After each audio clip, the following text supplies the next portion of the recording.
Hi friends, welcome to Nandi. Most of the newspapers లో important topics ని select చేసి అవి కాంపిటేటివ్ ఎగ్జామ్స్ కి ఎలా యూజ్ అవుతాయో ఇప్పుడు మనం చూద్దాం ఫ్రెండ్స్. మీరు ఈ వీడియో ఫస్ట్ టైం చూసినట్లయితే please do subscribe YouTube channel for more updates. Even we are available on Telegram channel and Instagram. Description box లో మీకు లింక్స్ ప్రొవైడ్ చేస్తున్నాను. Please join us for more updates. These are the topics we are going to discuss today friends, and మధ్యలో నేను చాలా questions అడుగుతాను. Please do answer them in comment box. The first topic is regarding Unite Aware. అసలు ఇది ఏంటి? ఇది ఒక technology platform and ఇది ఎందుకు అంటే యునైటెడ్ నేషన్స్ వరల్డ్ లో పీస్ మెయింటైన్ చేయడానికి వరల్డ్ మొత్తం పీస్ కీపర్స్ ని మెయింటైన్ చేస్తుంది. Yes or no? సో మరి వాళ్ళు ఫస్ట్ సేఫ్ అండ్ సెక్యూర్ గా ఉంటేనే కదా they will ensure peace for the world.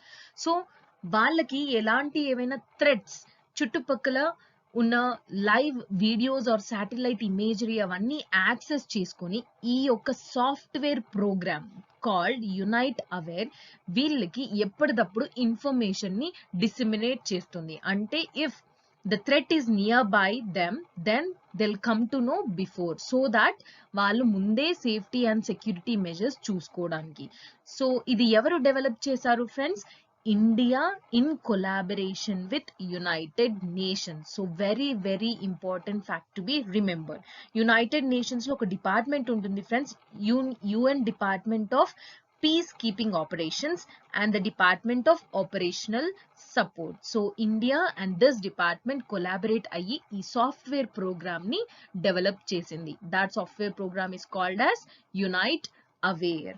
And ఈ ఇనీషియల్ గా ఈ యునైట్ అవేర్ మిషన్ ని ఓన్లీ కొన్ని ప్లేసెస్ లో మాత్రమే లాంచ్ చేస్తున్నారు, like Mali, south Sudan, cypress and Somalia.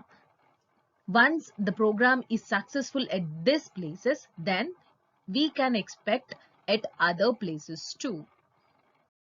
The next topic is regarding Curiosity rover mission, and ఇది launch చేసింది మార్స్ ని రీసెర్చ్ చేయడానికి. అండ్ ఎవరు లాంచ్ చేశారు ఫ్రెండ్స్? యునైటెడ్ స్టేట్స్ యొక్క స్పేస్ రీసెర్చ్ ఆర్గనైజేషన్ నాసా దీన్ని లాంచ్ చేసింది. ఎప్పుడు లాంచ్ చేసింది? 2011 లో అండ్ 2012 లో ఈ మిషన్ మార్స్ ని చేరుకుంది. అండ్ ఇది ఎందుకు లాంచ్ చేశారు? మార్స్ లో అసలు ఏం రీసెర్చ్ చేయాలి అని కూడా తెలియాలి కదా ఫ్రెండ్స్. సో మార్స్ లో ఎన్వైరన్మెంటల్ కండిషన్ అనేది ఎలా ఉంది, can it support the life అంటే ఇప్పటి వరకు మనకున్న అన్ని ప్లానెట్స్ లో earth is called as life planet. అంటే లైఫ్ అనేది ఎర్త్ లో పాసిబుల్ అయ్యింది, మరి మిగతా ప్లానెట్స్ లో పాసిబుల్ అవుతుందా అవ్వలేదా అని తెలుసుకోవడానికి different countries different research programs చేస్తున్నాయి. అందులో ఈ క్యూరియాసిటీ రోవర్ మిషన్ మార్స్ పైన చేస్తుంది. మరి ల్యాండింగ్ సైట్ తెలియాలి కదా friends. Landing site is Gale crater on Mars. Already I discussed about the crater. Can you answer this in the comment box friends? What is mean by crater? And India Mars research చేయడానికి launch చేసిన machine పేరుని కూడా comment box లో answer చేయండి. So ఈ curiosity rover machine ఆ Gayle crater లో launch అయిన తర్వాత అక్కడున్న rock materials, soil materials and even air samples ని అన్ని కలెక్ట్ చేసి దాన్ని అనలైజ్ చేయడానికి నాసా రీసెర్చ్ ప్రోగ్రామ్ కి పంపిస్తుంది. అండ్ ఎర్లియర్ అంటే ఇంతకు ముందే ఈ క్యూరియాసిటీ రోవర్ మిషన్ మీథేన్ ని డిస్కవర్ చేసింది మార్స్ ఎయిర్ లో. అండ్ దీంట్లో విచిత్రం ఏముంది? మీథేన్ ఎందుకు అంటే ఎర్త్ లో అయితే ఈ మీథేన్ గ్యాస్ అనేది జనరల్ గా ప్రొడ్యూస్డ్ బై లివింగ్ థింగ్స్. అంటే మార్స్ లో ఈ మీథేన్ ఉంది అని అంటే మేబీ అక్కడ కూడా ఏవైనా లివింగ్ థింగ్స్ ఉన్నాయేమో, that is why methane is produced అని ఇది ఒక అజంప్షన్ మాత్రమే, not yet prove. Because earth పైన మీథేన్ ని ప్రొడ్యూస్ చేసేది ఎవరు ఫ్రెండ్స్? Living things. కానీ యూరోపియన్ స్పేస్ రీసెర్చ్ ఆర్గనైజేషన్ చేసిన మార్స్ రీసెర్చ్ లో మీథేన్ అనేది ఇంకా డిస్కవర్ చేయలేదు, బట్ నాసా మాత్రం మీథేన్ ని డిస్కవర్ చేసింది. So let's hope further more information with more research. The next topic is regarding PM Kusum scheme friends. ఇది న్యూస్ లో ఎందుకు వచ్చిందంటే ఈ స్కీమ్ ని గవర్నమెంట్ రివ్యూ చేయాలి అనుకుంటుంది. సో ఇది యాక్చువల్ గా 2019 లో లాంచ్ చేశారు friends. So now already implementation అవుతుంది కాబట్టి రివ్యూ చేసి certain corrections will be allowed. So actually ఈ స్కీమ్ పేరుని బట్టే మనం దీని మెయిన్ ఎయిమ్ ఏంటో తెలుసుకోవచ్చు. కిసాన్ అంటే ఫార్మర్, ఉర్జా అంటే ఎనర్జీ, సురక్షం అంటే సెక్యూరిటీ. ఏవం ఉత్తమ్ మహాభియాన్. సో ఈ పిఎం కుసుమ్ స్కీమ్ ఫార్మర్ యొక్క ఎనర్జీ సెక్యూరిటీని ప్రొవైడ్ చేయడానికి లాంచ్ చేశారు ఇండియాలో.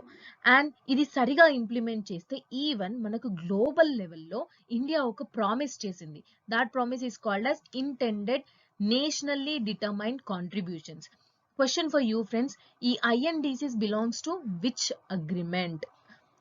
ఆ అగ్రిమెంట్ సైన్ చేసిన తర్వాత మనం ఇవన్నీ చేస్తాము అని ఇందులో మెన్షన్ చేస్తామన్నమాట ఐఎన్డిసిస్ లో. అకార్డింగ్ టు దిస్ ప్రొవిజన్స్ మనం 2030 వరకు ఇండియాలో 40% ఎనర్జీ ఏదైతే ప్రొడ్యూస్ చేస్తున్నామో దాన్ని నాన్ ఫాసిల్ ఫ్యూయల్ సోర్సెస్ వల్లనే ప్రొడ్యూస్ చేయాలి అని టార్గెట్ పెట్టుకున్నాం. దీనివల్ల క్లైమేట్ చేంజ్ ఇంపాక్ట్ అనేది తగ్గుతుంది.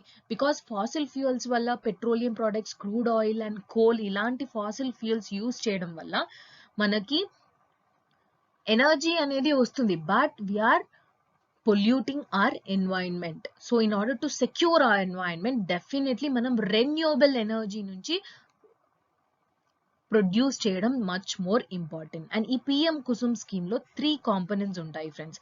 ఆ 3 కాంపోనెంట్స్ ఏంటి? Decentralised ground mountain grid connected renewable power పెట్టాలి, ఆల్మోస్ట్ 10,000 మెగావాట్స్ వరకు. అండ్ గ్రౌండ్ లెవెల్లో stand alone agriculture pumps and grid connected agriculture pumps ని ఎస్టాబ్లిష్ చేయాలి. Like these are of 2 million, these are of 1.5 million. With ఇవి మనకి starting నుంచి ఇప్పటికి change అవుతూనే ఉన్నాయి, but you have to remember these 3 friends. And stand alone కి grid connected కి చేంజ్ ఏంటి అంటే, మామూలుగా ఇప్పుడు మనం సోలార్ ప్యానెల్స్ ని ఇన్స్టాల్ చేస్తాం కదా friends, if you want to use the solar energy. Yes, so stand alone లో ఒక బ్యాటరీ ఉంటుంది. ఈ సోలార్ ప్యానెల్స్ ఏవైతే ఉంటాయో అవి ఈ బ్యాటరీని రీఛార్జ్ చేస్తుంది, అంటే ఎలక్ట్రిసిటీ స్టోర్డ్. సో ఎప్పుడైతే మనకి ఎలక్ట్రిసిటీ ఉండదో ఈ బ్యాటరీని యూజ్ చేసుకొని will be using electricity. But grid connected లో ఈ సోలార్ ప్యానెల్స్ ఒక గ్రిడ్ ప్యాటర్న్ లో స్టోర్ అయిపోతాయి, అంటే బ్యాటరీ అనే సిస్టమ్ ఉండదు. సో ఎలక్ట్రిసిటీ లేనప్పుడు ఈ గ్రిడ్ నుంచి మనకి ఎలక్ట్రిసిటీ ప్రొడ్యూస్ అవుతుంది. So this is what is the difference between stand alone and grid connected agriculture pumps. దీనివల్ల మనం ఎనర్జీ సెక్యూరిటీ ప్రొవైడ్ చేయడమే కాదు, ఎన్వైరన్మెంట్ ని కాపాడటమే కాదు, ఈవెన్ ఫార్మర్స్ కి అడిషనల్ ఇన్కమ్ కూడా ప్రొడ్యూస్ చేస్తాం. ఎందుకంటే ఏవైతే ఫార్మర్స్ కి సంబంధించిన బ్యారెన్ ల్యాండ్స్ ఉంటాయో, అంటే వాళ్ళు ఒకవేళ అందులో కల్టివేట్ చేయకపోతే ఈ సోలార్ ప్యానెల్స్ ని వాళ్ళు అందులో ఇంట్రడ్యూస్ చేసి ఆ ప్రొడ్యూస్ చేసిన ఎలక్ట్రిసిటీని వేరే వాళ్ళకి కూడా సేల్ చేయొచ్చు. So this is how the farmer will produce much more income. Question of the day friends, PM Kusum scheme is under which ministry? Please do answer this in the comment box. The next topic is regarding Shanghai Cooperation Organization. And recent గా cultural ministries అందరూ కలిసి they have discuss certain issues in Shanghai Cooperation Organisation. So ఇప్పుడు మనం దాని గురించి తెలుసుకుందాం. ఇది Shanghai Cooperation Organisation ఏంటి friends? It is an intergovernmental international organisations. అంటే ఈ గ్రూప్ లో ఉన్న అందరూ గవర్నమెంట్స్ కొలాబరేట్ చేస్తారు. ఎక్కడెక్కడ ఫ్రెండ్స్? యురేషియన్ అంటే యూరోప్ అండ్ ఏషియాలో ఉన్న political, economic and military organisations అన్ని డిస్కస్ చేసి ఈ రీజియన్ లో peace, security and stability provide చేస్తుంది ఈ Shanghai Cooperation Organisation. This is very very important about the Shanghai Cooperation Organisation. అనేది ఎప్పుడు క్రియేట్ చేశారు ఫ్రెండ్స్? 2001 లో. ఇంతకు ముందు దీని పేరు షాంఘై 5 అని ఉండేది 2001 కంటే ముందు. అంటే అప్పుడు ఎవరెవరు ఉండే friends? Kazakhstan, China, Kyrgyzstan, Russia and Tajikistan, ఇవి 5 మాత్రమే ఉండేది. అప్పుడు దాన్ని షాంఘై 5 అని పిలిచేవాళ్ళు. కానీ 2001 లో ఉజ్బెకిస్తాన్ యాడ్ అవ్వడం వల్ల 2001 నుంచి ఈ గ్రూప్ ని షాంఘై కోఆపరేషన్ ఆర్గనైజేషన్ అని అంటున్నారు. ఈ షాంఘై కోఆపరేషన్ ఆర్గనైజేషన్ కి ఒక మెయిన్ చార్టర్ ఉంటది కదా ఫ్రెండ్స్, సో దట్ వాళ్ళు ఏం చేస్తారు, ఏంటి వాళ్ళ అగ్రిమెంట్స్ ఏంటి అవన్నీ ఉంటాయి కదా. That is called as Saint Petersburg declaration. So question for may be asked like this, like Saint Petersburg Declaration belongs to which of the following organizations? SUO, BRICS, lekapothe inkedana organization. So you have to remember that is regarding Shanghai Cooperation Organization. And ఈ Shanghai Cooperation Organisation లో 5 మెంబర్సే కాదు friends, 2017 లో even India and Pakistan కూడా full members గా include అయ్యారు. ఈ 2007 లో ఏ డిక్లరేషన్ అయింది friend? Astana declaration. So question ఇలా అడిగే అవకాశం ఉంది. India and Pakistan joined Shanghai Cooperation Organisation at Saint Petersburg declaration. అవునా friends? No, it's wrong answer. At Astana declaration India Pakistan Shanghai Cooperation Organisation లో జాయిన్ అయ్యింది. And these are certain main goals of this Shanghai Cooperation Organization. Please do note all these points. The structure of Shanghai Cooperation Organization. దీంట్లో head of the state council ఉంటుంది. అంటే ఈ Shanghai Cooperation Organisation లో secretariat members కానీ executive members కానీ ఉంటారు కదా friends, వాళ్ళందరినీ అపాయింట్ చేయడానికి ఈ హెడ్ ఆఫ్ స్టేట్ కౌన్సిల్ ఉంటుంది. అంటే ఇంటర్నల్ ఫంక్షనింగ్ ఎలా జరగాలి అని మొత్తం అన్ని చూసుకునేది head of the state council. And second one is head of the government council. దీంట్లో బడ్జెట్ ని అప్రూవ్ చేయడము అండ్ ఇంకేవైనా ఇష్యూస్ ఉంటే వాటి మ్యాటర్స్ ని కన్సిడర్ చేసి డిసైడ్ చేయడము, all these things will be done by head of the government council. And even council of ministers of foreign affairs కూడా ఉంటారు. Like day to day activities ని deal చేయడానికి ఉన్న body is Council of Ministers of Foreign Ministers. And regional anti-terrorist structure RATS belongs to which of the following organizations friends? Shanghai Cooperation Organization. Terrorism, separatism, extremism వీటన్నిటిని tackle చేయడానికి ఈ RATS scheme.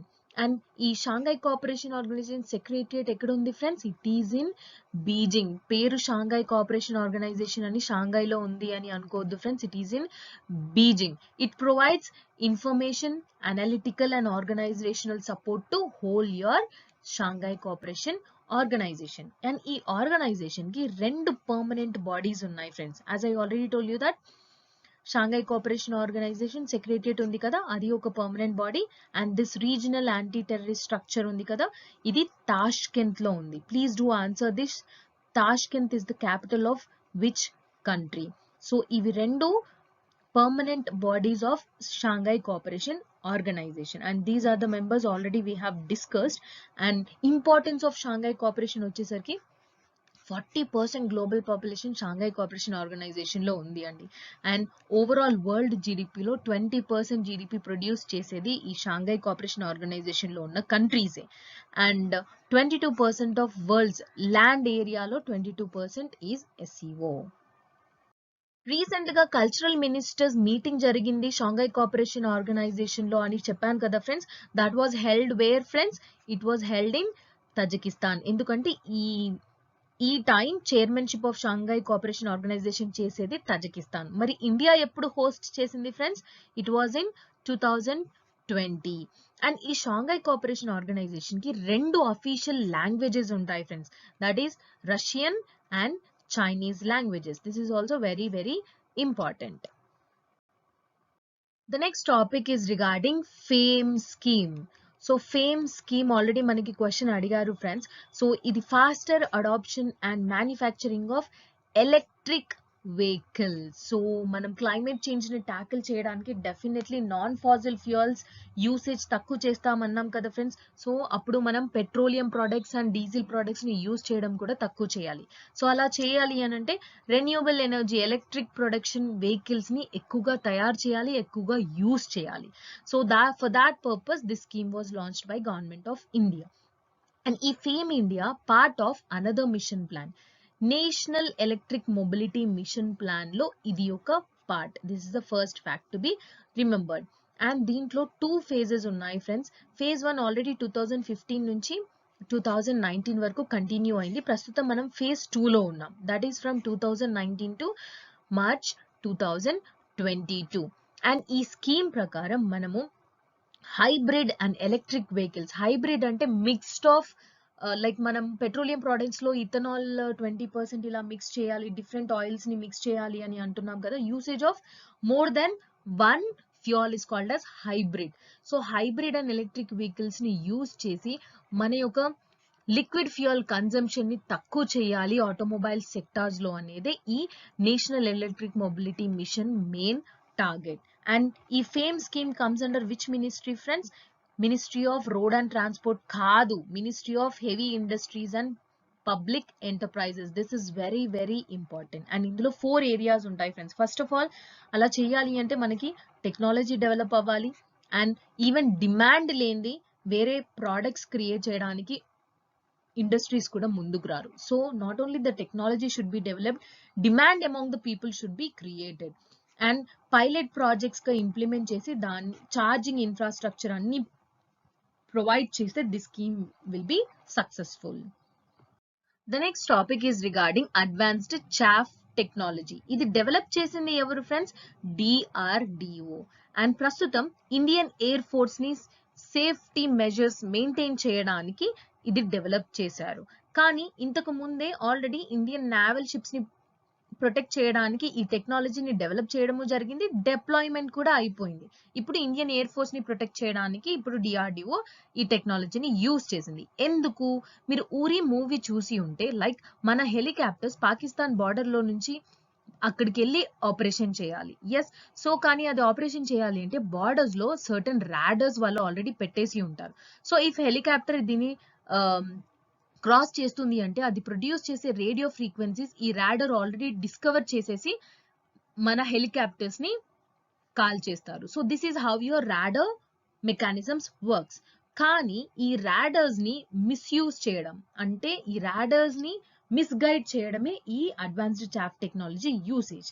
If for example మన naval ships అన్ని ఇక్కడ ఉన్నాయి friends, so already అవి produce చేసే radio frequencies ద్వారా వేరే వాళ్ళు మనని ఐడెంటిఫై చేయకుండా రాకెట్స్ లో ఈ చాఫ్ టెక్నాలజీని లాంచ్ చేస్తారు. సర్టన్ చిన్న చిన్న రాకెట్స్ లాంచ్ చేస్తారు. సో అక్కడ ఉన్న radars will be recognising these rockets, but మన నావల్ షిప్స్ ని రికగ్నైజ్ చేయలేవు. సో అప్పటికి మన నావల్ షిప్స్ వేరే సేఫ్ ప్లేసెస్ కి వెళ్ళిపోవచ్చు. So this is how it works in naval ships. In the similar way మన ఇండియన్ ఎయిర్ ఫోర్స్ ని కూడా ఏవైతే ఎనిమీ కంట్రీస్ ఉంటాయో వాళ్ళ రాడర్ థ్రెడ్స్ నుంచి మన systems, it may be air force system, naval system or మన మెషిన్స్ కావచ్చు, అవన్నింటిని కాపాడుకోవడానికి యూజ్ చేసే ఈ technology advanced chaff technology. Coming to the previous year question friends, Swayam an initiative of Government of India launched for what purpose? Please do answer this in the comment box.